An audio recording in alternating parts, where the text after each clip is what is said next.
Îca berxê min, ez beecîme, li ser hişê xwe de çûme.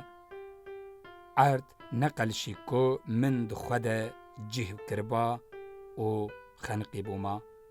Ka bêje lawê min, mo jiyana niho hebe de çi ye, nebe de çi ye. Ma jîna min ji bo çi ye? Bêlo me ve, bêlo me be kurê min.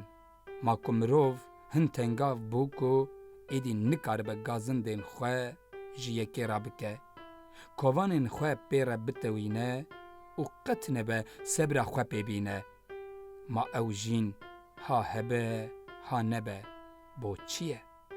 Romanûsê Kurd Ömer Dilsoz di romana xwe ya bi navê Hêviyên Birîndar de di çavên zarokekî 6 salî de lê jiyanê mêze dike. Pirtûk ji 162 rûpelan pêk tê.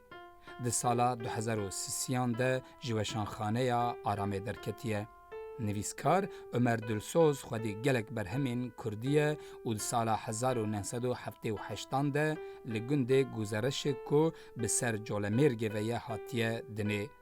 Di roman û helbestên xwe de xwedî zimanek herikbar e.